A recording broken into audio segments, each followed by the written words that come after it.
Hi, I'm Kate Warren, Executive Vice President and Executive Editor at Devex, bringing you this conversation with our partner, RTI International, on the sidelines of COP27. I'm very happy to have with me today Avery Ouellette, who is the Director of Private Sector Engagement at RTI International, and Eric Berlow, who is the CEO of Vibrant Data Labs. So thank you both for joining us today. Thanks for having us. Great, our pleasure.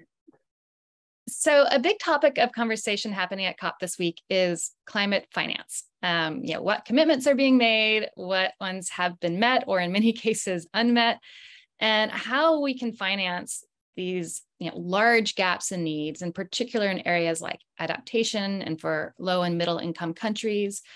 But first, we also need to understand what those gaps are, which is largely a data challenge. And RTI International has partnered with Impact Alpha and Vibrant Data Labs to try to tackle this by mapping the private climate funding in low and middle income countries through an interactive climate finance tool, which really visualizes the landscape, helping investors and DFIs and foundations, donors really better understand the investment flows and patterns and identify these critical investment gaps. So that's what I'm really excited to talk to you both about today and learn more about the tool. So Eric, I will start with you. Climate finance data is often very disaggregated, difficult to access, meaning it is very difficult for organizations to understand these investment flows and patterns. So can you talk a bit about how the climate finance map that you've developed together with RTI International and Impact Alpha is looking to change that, and just tell us a little bit more about how it works?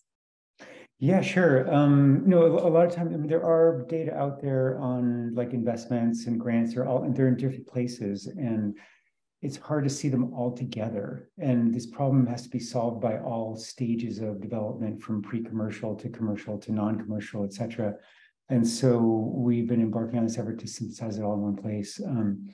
And I could just show you, if it's helpful, what that looks like, because it's very that'd be great. And kind of abstract to a lot of people. So I think what I'll do is I'll share my screen with you.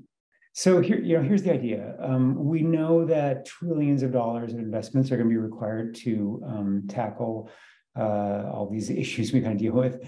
And to help those decisions be better informed, with Impact Alpha and RTI, we've been developing this climate finance tracker. And also, I should mention, One Earth is our fiscal sponsor, and they've been a major partner in this as well.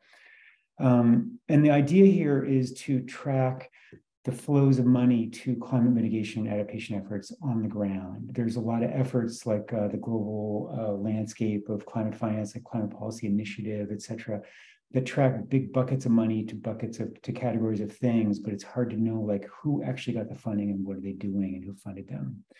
So I'm going to show you right now, the US-based version is the first one we've done. The international one, the prototype is coming out Wednesday, so when you guys are live, it'll be there. And I can just show you how it works. So with the US one, it was a little simpler. We had two main sources of data, both investments and grants. We partnered with Crunchbase and Candid. And what we did was we just searched their databases for anybody who mentions climate adaptation or climate mitigation related terms. And to do that, and in the Latin American Africa one prototype, it's, as you can see, it's a little more complicated. There's a lot of different data sources that we're pulling together, which we can talk about later. But for each of these, we searched over 150 search terms that came from different reports like Project Drawdown, One Earth, Project Regeneration, as well as like just searching hundreds of Wikipedia pages that mention climate mitigation and adaptation to look for terms to search for in the descriptions of the grantees and investees, and try to span a wide range of topics.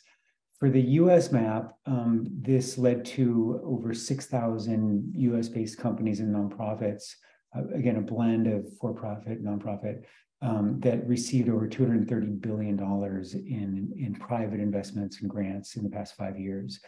So what's also, so putting these together is unique. What's also unique is that for each one of these, organizations, we grab their descriptions, and then we also go online and we scrape other language about them, like on LinkedIn or on their website. The critical thing is we're getting the language of how these doers on the ground are describing their work. And from that, we're partnering with machine learning companies like Primer, who are specialists in natural language processing, to extract keywords from all the language of their descriptions. So that comes kind of bottom up, things like battery, energy independence, microinverter. And from those keywords, we also map those onto bigger known taxonomies, like One Earth's taxonomy for climate solutions.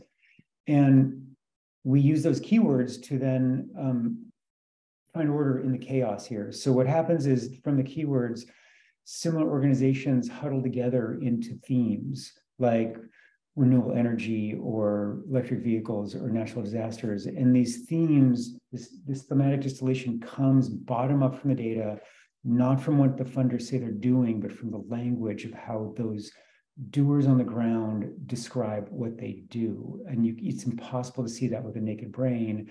And it's hard to see that from reports that are just classifying what the funders say they're doing. So that's kind of our main thing. And in addition to being a pretty picture, it's all got a whole interactive filtering panel. So it's like a visual database or a visual Rolodex of private climate finance, where you can drill down and see who's funding what, who should I talk to, let's summarize it and see who are all the investors around regenerative agriculture, and who should I convene, to learn about the future of challenges and gaps in a given field. And then it's also a map to identify gaps and opportunities. So that's kind of where we're going with it. I can stop there, but one key thing I want to mention is that why we care about gaps is that One Earth identified 3 main pillars of solutions that are required to reach our targets in one generation, and they all need to be solved. We can't, if we just win on energy, but we don't protect nature and restore nature, and we don't convert to 100% regenerative food and fiber production, we will fail. Like everywhere, wherever there's a gap is the most important thing to fill. And so our goal is to help identify gaps. So anyway, so that's where we're at. With that, I'll just stop the sharing and yeah, that's great. Thank you for showing that. Yeah, really powerful tool. So Avery, speaking of these gaps, experts say that to keep global warming below 1.5 degrees Celsius, we must invest between, I think, $1.6 and $3.8 trillion annually. And right now, investments barely reach $600 billion a year. So that's a pretty significant gap. But in addition to just needing more financing, smarter financing is really critical to make the most impact with what is being invested.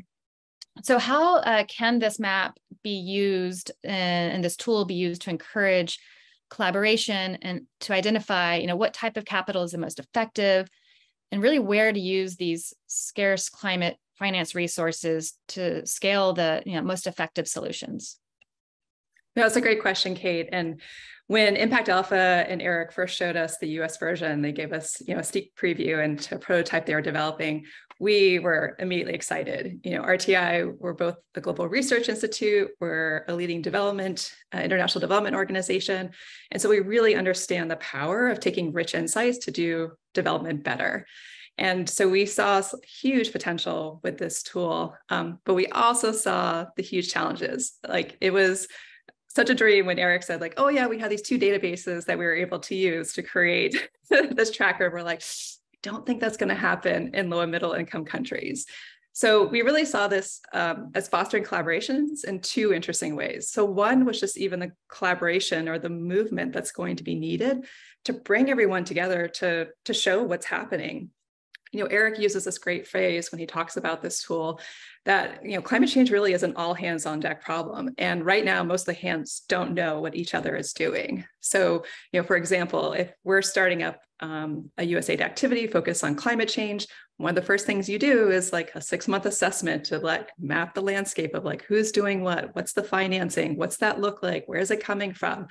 But imagine if you could do a click of a couple of buttons and find that out within minutes, and how you could use that information to really understand the resources that are already going here, and then where there aren't resources going, who's not being covered, which solutions aren't getting resources, what's already happening well that we can just kind of let the market keep taking care of itself.